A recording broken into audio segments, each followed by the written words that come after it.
የተወደዳችሁና የተከበራችሁ የኢትዮኒውስ ቤተሰቦች እንደምናላችሁ ሰላምታችን በያላችሁበት ይድረስ። እነሆ አዳዲስና ወቅታዊ መረጃዎችን አዘጋጅተን ወደ እናንተ ማድረስ ጀምረናል። ከኢትዮኒውስ መረጃዎች ጋር አብራችሁ እንድትቆዩ ግብዣችን ነው። በቅድሚያም አርዕስተ ዜናዎችን አስቀድሜ ልንገራችሁ። በአማራ ክልል የተለያዩ አካባቢዎች በአገዛዙ ጦርና ፋኖ ኃይሎች መካከል የሚደረገው ውጊያ ዛሬም ቀጥሏል።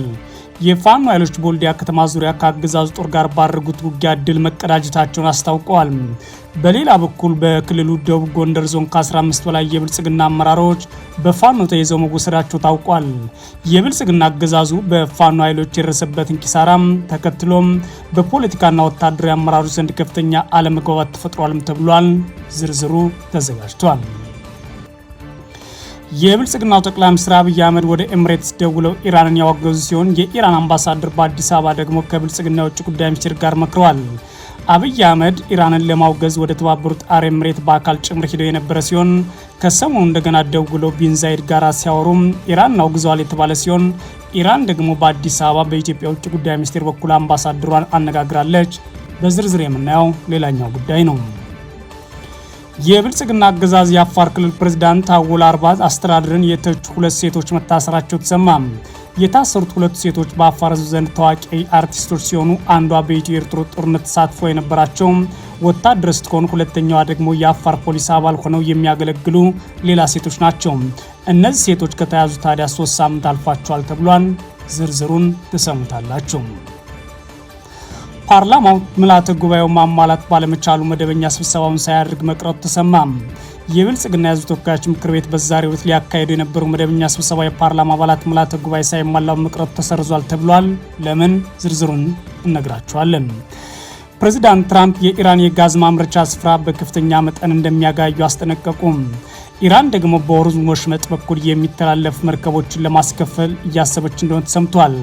አሜሪካ ወታደሮቿን በኢራን ደሴትና በሆርሙዝ ወሽመጥ የማሰማራት ሀሳብ እንዳላት ተሰምቷል። የተወደዳችሁና የተከበራችሁ የኢትዮኒውስ ቤተሰቦች አብራችሁን ቆዩ። ዝርዝሩን ትሰማላችሁ። በአማራ ክልል የተለያዩ አካባቢዎች በአገዛዝ ጦርና ፋኖ ኃይሎች መካከል የሚደረገው ውጊያ ዛሬም በስፋት ቀጥሏል። የፋኖ ኃይሎች በወልዲያ ከተማ ዙሪያ ከአገዛዝ ጦር ጋር ባደረጉት ውጊያ ድል መቀዳጀታቸውን አስታውቀዋል። በክልሉ ደቡብ ጎንደር ዞን ከ15 በላይ የብልጽግና አመራሮች በፋኖ ተይዘው የተወሰዱ ሲሆን የብልጽግና አገዛዝ በፋኖ ኃይሎች የደረሰበት ኪሳራ ተከትሎም በፖለቲካና ወታደራዊ አመራሮች ዘንድ ከፍተኛ አለመግባባት ተፈጥሯል የተባለው በክልሉ ሰሜን ወሎ ዞን ወልዲያ ከተማ ዙሪያ ከባድ ውጊያ መደረጉ የተሰማ ሲሆን የአማራ ፋኖ ብሔራዊ ንቅናቄ ምኒልክ ህዝብ በውጊያው ድል ተመዝግቧል ብሏል። መጋቢት 9 2018 ዓ.ም ጋር ጀምሮ ከወልዲያና ከመርሳ የተውጣጣ ሜካናይዝድና እግረኛ የአገዛዝ ጦር በድሮን ጭምር ታግዘው ወደ ፋኖ ቀጠና መንቀሳቀሱ ተከትሎ ነው ከባድ ውጊያ መቀስቀሱ የተሰማው። ከወልዲያ ከተማ ቀረብ ርቀት በምትገኘውና የፋኖ ጠንካራ ይዞታ ናት ወደ ተባለችው መርጦ ከተማ ለመግባት የሞከረው የአገዛዝ ጦር በአማራ ፋኖ ብሔራዊ ንቅናቄ ምኒልክ ህዝብ የተለያዩ አህዶች ቅንጅት ከፍተው ወታደራዊ ጉዳት አስተናግዷል ተብሏል። በውጊያው በርካታ ቁጥር ያለው የአገዛዝ ጦር ተደምሷል ያለው አፋብን ምኒልክ ህዝብ በውጊያው የቆሰሉ የአገዛዝ ጦር አባላትም ወደ ወልዲያና መርሳ ሆስፒታሎች ለሕክምና መግባታቸውን አውቀናል ብሏል። የብልጽግና አገዛዝ ወልዲያ ከተማ ውስጥ ስታዲየምና ጎንደር በር አካባቢዎች በመሆን ወልዲያ ዙሪያን በከባድ መሳሪያ እየደበደበ ነው ያሉት የኢትዮኒውስ የመረጃ ምንጮች በኩላቸው በከተማ ዙሪያ ባሉ አካባቢዎች በንጹሃን ህይወትና በንብረት ላይ ጉዳት እየደረሰ ነው ሲሉ ተናግረዋል። አገዛዙ በወልዲያ ዙሪያ ከባድ መሳሪያዎች የሚተኩሰው የፋኖ ኃይሎች ወደ ከተማዋ እንዳይገቡ በሚል እንደሆነም ነው የመረጃ ምንጮች አክለው የተናገሩት። በተመሳሳይ በዞኑ መቄት ወረዳ አግሪትና ወደ ደብረ ዘቢጥ ቀጠና የከባድ መሳሪያ ተኩስ እንደሚሰማም ነዋሪዎች ተናግረዋል። አገዛዙ በትላንትናው ዕለት በደቡብ ጎንደር ዞን ነፋስ መውጫ ከተማ በነበረው ከባድ ውጊያ ምክንያት ለትራንስፖርት ዝግ የሆነውን የወልዲያ ደብረ ታቦር መንገድ ለማስከፈት በሚል የከባድ መሳሪያ ድብደባ እየፈጸመ እንደሚገኝ የመረጃ ምንጮች አክለው ተናግረዋል። በዛሬው ዕለት መጋቢት 10 2018 ዓ.ም አገዛዙ ከባህር ዳር ደብረ ታቦር በኩልና ከላሊበላ ጋሸና በጭጮ በኩል ሜካናይዝድ ጦርን ወደ ነፋስ መውጫ ከተማ እያንቀሳቀሰ እንደሚገኝ የተሰማ ሲሆን ዛሬ በጨጮ አምባ ማርያምና አግሪት አካባቢ ከባድ መሳሪያ ተኩስ አለን ያሉት የመረጃ ምንጮች በሌላ በኩል በትላንትናው ዕለት መጋቢት 9 2018 ዓ.ም በደቡብ ጎንደር ዞን ንፋስ መውጫ ክምር ድንጋይ ጋሳይ አንበሳሜ ሐሙሲት በተደረገው ውጊያ የተገደሉና የተማረኩ የብልጽግና አመራሮች የአድማ ብተና አዛዦች ቁጥራቸው መጨመሩን ዘግይተው የወጡ መረጃዎች አረጋግጠዋል። በዞኑ ነፋስ መውጫ ከተማ ብቻ ከንቲባው አቶ ደጀን አከለን ጨምሮ 16 የብልጽግና አመራሮችና የአድማ ብተና አዛዦች በፋኖ ኃይሎች ተይዘው ተወስደዋል። በዞኑ 17 ወረዳዎችና ከተማ አስተዳደሮች በፋኖ ኃይሎች ቁጥጥር ስር የሚገኙ ሲሆን የእነዚህ ወረዳዎች የብልጽግና አመራሮች ከወረዳቸው ሸሽተው በደብረ ታቦርና በነፋስ መውጫ ከተሞች ወታደራዊ ካምፖች ተጠለው እንደሚገኙ የመረጃ ምንጮች ተናግረዋል። በትላንትናው ዕለት ነፋስ መውጫ ከተማ በተደረገው ውጊያ ታዲያ ከሌሎች ወረዳዎች ሸሽተው በከተማዋ የነበሩ የብልጽግና አመራሮች ጭምር መጎዳታቸውን የተሰማው። በተመሳይ በዞኑ ደራ ወረዳ አንበሳሜና ሐሙሲት ከተሞች በተደረገው ውጊያ የብልጽግና አመራሮች የአድማ ብተና አዛዦች መገደላቸውን የታወቀው። በዚህም የደራ ወረዳ አስተዳዳሪ፣ የሐሙሲት ከተማ ከንቲባና የብልጽግና ጽሕፈት ቤት ኃላፊ እንዲሁም የአንበሳሜ ከተማ አመራሮች ሲገደሉ የአድማ ብተና የሻለቃ አዛዥ ጨምሮ ከ50 በላይ የክልሉ አገዛዝ ጸጥታ አባላትን መገደላቸው ተሰምቷል። የብልጽግና አገዛዙ በደቡብ ጎንደር ዞን በተከታታይ በፋኖ ኃይሎች ውጊያ የደረሰበት ኪሳራ ተከትሎ በፖለቲካና ወታደራዊ አመራሮች ዘንድ ከፍተኛ አለመግባባት መፈጠሩን የመረጃ ምንጮች ተናግረዋል። በዚህም የተነሳ ቁጥራቸው ያልታወቁ የብልጽግና አመራሮች በደብረ ታቦር ከተማ በሚገኙ ወታደራዊ ካምፕ ውስጥ በአገዛዙ መከላከያ ታስረዋል ሲሉም ተናግረዋል። የብልጽግናው ጠቅላይ ሚኒስትር አብይ አህመድ ወደ ኤምሬትስ ደውለው ኢራንን ያወገዙ ሲሆን የኢራን አምባሳደር ደግሞ ከብልጽግናው የውጭ ጉዳይ ሚኒስቴር ጋር በአዲስ አበባ ተወያይተዋል። የብልጽግናው ጠቅላይ ሚኒስትር አብይ አህመድ ረቡዕ ዕለት ወደ ተባበሩት አረብ ኤምሬት ፕሬዚዳንት ሼክ መሐመድ ቢን ዛይድ አልናንያ ደውለው ኢራን ዩኤኢንና ሌሎች የቀጠናው ሀገራት ላይ የምትፈጽመውን ግልጽ ጥቃት በድጋሚ ማውገዛቸውን የሀገሪቱ ዜና ወኪል ዘግቧል። በተመሳሳይ ዕለት የውጭ ጉዳይ ሚኒስትር ዴታ አምባሳደር ሀደር አበራም በኢትዮጵያ የሚገኙ የኢራንና የኢራቅ አምባሳደሮችን አግኝተው መካከለኛው ምስራቅ ሁኔታ ስላለው ሁኔታ መነጋገራቸው ተሰምቷል። መካከለኛው ምስራቅን እያመሰ ያለውን የኢራን ጦርነት እያደረሰውን የኤነርጂ ቀውስ ወደ ኢትዮጵያም እየተቃረበ ነው። ኢትዮጵያ በዚህ ጦርነት የኢራን ጥቃት እየደረሰባቸው ላሉ የባህረ ሰላጤው ሀገራት ያላትን አጋርነት ብትገልጽም በሌላ በኩል የውጭ ጉዳይ ሚኒስትር አመራሮች ከኢራን ዲፕሎማቶች ጋር ተገናኝተዋል። ባለፉት ሳምንት ጠቅላይ ሚኒስትር አብይ አህመድ ወደ ኳታርና ኩዌት ደውለው መካከለኛው ምስራቅ ከተከሰተው ቀውስ አንጻር ለሀገራቱ ያላቸውን አጋርነት የገለጹ ሲሆን ባለፉት ሳምንት ወደ ተባበሩት አረብ ኤምሬት በአካልም ተጉዘው ነበር። በሌላ በኩል የውጭ ጉዳይ ሚኒስትር የመካከለኛው ምስራቅና እስያ ዋና ዳይሬክተር አምባሳደር ደጎኖ ከድር የቀድሞው ጠቅላይ መሪ አያቶላ ካሚኒ መገደል ተከትሎ በኢራን ኤምባሲ የተዘጋጀውን ስነስርዓት ላይ ተገኝተው ለኢራን መንግስትና ህዝብ የኢትዮጵያ መንግስት ማዘኑን ገልጿል ብለው ገልጸው ነበር። ከዚህ በተጨማሪም ከጠቅላይ ሚኒስትር ጽሕፈት ቤት ከፕሬዝዳንት ጽሕፈት ቤት የተወከሉ ሰዎችም በኢራን እየሆነ ባለውና መሪዎች መገደላቸው አዝነናል ብለው ተናግረው ነበር። ጠቅላይ ሚኒስትሩ በተቃራኒው እንደገና ይህን እያደረጉ ባሉበት ሁኔታ የተባበሩት አረብ ኤሚሬቶች ተጉዘው ከሀገሪቱ ፕሬዝዳንት ጋር ተገናኝተው ትላንት ረቡዕ እንደገና ደግሞ መጋቢት 9 2018 ዓ.ም አቡዳቢ ደውለው የኤምሬትስ የዜና ወኪል እንደዘገበው ከሆነ ችግራችሁ ችግራችን ነው፣ ኢራን እያረሰችባችሁ ያለው ዓለም አቀፍ ወንጀል ነው ብሎ መናገራቸውን የተሰማው። ሁለቱ መሪዎች ባደረጉት የስልክ ውይይት ታዲያ ወታደራዊ እንቅስቃሴ መባባሱ ተከትሎ በቀጠናው ስላለው ሁኔታ እንዲሁም ጦርነቱ በቀጠናውና ለዓለም አቀፍ ደህንነት መረጋጋት ላይ ስለሚያስከትለው ከባድ መዘዝ ተነጋግረዋል ተብሏል። አብይ በተባበሩት አረብ ኤሚሬቶችና በሌሎች የቀጠናው ሀገራት ላይ የሚፈጸመውን የኢራን ግልጽ ጥቃት በድጋሚ እንዳወገዙ የዜና ወኪሉ ዘገባ ያሳያል። የኢራን ድርጊት የሀገራቱን ሉዓላዊነት እንዲሁም ዓለም አቀፍ ሕጎችና አሰራሮችን የሚጥስ ወንጀል ነው ብለዋል አብይ አህመድ። የኤሚሬት የዜና ወኪል በተጨማሪም የተባበሩት አረብ ኤሚሬቶች ደህንነቷን፣ ግዛቷንና ሕዝቧን ለማስጠበቅ በምትወስዳቸው እርምጃ በሙሉ የኢትዮጵያ አጋርነት እንደማይለይ በድጋሚ ያረጋግጠዋል ማለት ዘገባው ያትታል። አብይና ፕሬዚዳንት ቢን ዛይድ በመካከለኛው ምስራቅ የታየው ጦርነት መባባስ በአስቸኳይ መቆም እንዳለበት ተነጋግረዋል ይላል። በቀጠና መፍትሄ ያላገኙ ጉዳዮች ተጨማሪ ውጥረቶችና ቀውሶች በማያመጣ እንዲሁም ቀጠናዊ ደህንነትና መረጋጋቱ የሚያስጠብቅ መልኩ በንግግርና ዲፕሎማሲ መፈታት አለበት ሲሉ ተነጋግረዋል ተብሏል። በሌላ በኩል በኢትዮጵያ የኢራን አምባሳደር አሊ አክባር ረዛኢ በውጭ ጉዳይ ሚኒስትር ተገኝተው ከሚኒስትር ዴታው አምባሳደር ሀደር አበራ ጋር ተወያይተዋል። የኢራቅ አምባሳደር ሱሌማን ካሊድ አልዳይም በሚኒስትር ዴታው ጋር እንደተነጋገሩ ነው የተዘገበው። የውጭ ጉዳይ ሚኒስቴር መረጃ እንደሚያሳየው ሚኒስትር ዴታው አምባሳደር ሀደር አበራና የኢራንና የኢራቅ አምባሳደሮች ያነጋገሩት በተናጠል መሆኑን ነው። ሚኒስትር ዴታው ሀደራ ከሁለቱ አምባሳደሮች ሀሳብ ከተለዋወጡባቸው ጉዳዮች መካከል ቀጠናዊ ሁኔታዎች ይገኙበታል ተብሏል። የብልጽግና አገዛዝ የአፋር ክልል ፕሬዝዳንት አወል አርባ አስተዳደርን የተቹ ሁለት ሴቶች መታሰራቸው ሰምቷል። የታሰሩት ሁለት ሴቶች በአፋር ሕዝብ ዘንድ ታዋቂ አርቲስቶች ሲሆኑ አንዷ በተለይም በኢትዮ ኤርትራ ጦርነት ጭምር የተሳተፈችና ወታደር ስትሆንም ሁለተኛዋ ደግሞ የአፋር ፖሊስ አባል ሆና ያገለገለች ናቸው ተብሏል። እነዚህ ታዋቂ የአፋር እናቶች የአወል አርባ አስተዳደር በሚዲያ ተችተውኛል በሚል ከሰምራ ስሮ ወደ ዞን 5 እንደወሰዳቸው ታውቋል። በአፋር ክልል የብልጽግና አገዛዝ ከፍተኛ ተቃውሞ እየገጠመው ሲሆን በዋናነት የተቃውሞ መነሻ የአገዛዙ ባለስልጣናትና ቤተሰቦች እንዲሁም ወታደራዊ አመራሮች የሚፈጸሙት ዝርፊያና አፈና እንደሆነ የኢትዮኒስ አካባቢ መረጃ ምንጮች ተናግረዋል። የአወል አርባ አስተዳደር የብልጽግና ባለስልጣናትና ከፍተኛ ወታደራዊ አመራሮች በመቀናጀት በአፋር ከፍተኛ የአስተዳደር በደል እየፈጸሙ ይገኛሉ ያሉት የመረጃ ምንጮች ይህንን በደል የሚቃወሙ ዜጎች ቁጥር ከጊዜ ወደ ጊዜ እየጨመረ ነው ብለዋል። ከ3 ሳምንት በፊት በብልጽግና የአፋር አገዛዝ ከሰምራት ከተማ ታፍነው የተወሰዱት ሁለቱ ሴቶች በአፋር ሕዝብ ዘንድ ተቀባይነታቸው ከፍተኛ ነው የተባለ ሲሆን ተሰሚነታቸውም ከፍተኛ ነው። በዚህ ምክንያት ማንኛውን ማስተያየቶች ሲሰጡም ፖለቲካዊ ንግግራቸውን ጨምሮ ከፍተኛ የአወል አርባ አስተዳደር ካድሬዎች ይሸበራሉ ተብሏል። የመረጃ ምንጮች እንደሚሉት ግን ከፍርድ ቤት ውጭ እነዚህ ሰዎች ታስረው ይገኛሉ። የታሰሩት በእድሜያቸው የገፉት የአፋር እናቶች ማፉዳ መሐመድ ላሌና ሰዓድያ መሐመድ ኢብራሂም የሚባሉ ሲሆን በኤርትራ በኢትዮጵያና በጅቡቲ ባለው የአፋር ሕዝብ ዘንድ ተወዳጅነትና ተቀባይነት ያላቸው ሙዚቃዎችን ጭምር የሰሩ ናቸው ተብሏል። ወይዘሮ ማፉዳ መሐመድ ላሌ በተለያዩ አፋር ሙዚቃዎች የሚታወቁ ሲሆን ከሀገር ወዳድና ወታደር እንዲሁም የፖለቲካ ታጋይም ናቸው ተብሏል።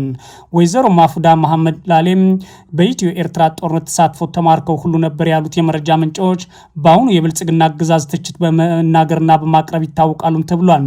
ሌላኛዋ ብልጽግና የአወል አርባ አስተዳደር የታፈኑት ወይዘሮ ሰዓዲያ መሐመድ ኢብራሂም አርቲስት ናቸው የተባለ ሲሆን በአፋር ፖሊስ ውስጥና ፖለቲካዊ ትግል ማድረግ እንዲሁም ትግሎችን በማድረግ ይታወቃሉ። በፖሊስ ማዕረጋቸውም የዋና ሳጅን ማዕረግ ያገኙ ናቸው ተብሏል። እነዚህ ሴቶች ታዲያ በሰመራ ከተማ ወታደር አሰማርቶ ያፈሳቸው አገዛዙ ቤተሰቦቻቸው እንዳይጠይቋቸውና ወደ ፍርድ ቤት እንዳይቀርቡ ወደ ዞን 5 ወስዷቸዋል ይላሉ የመረጃ ምንጮቻችን።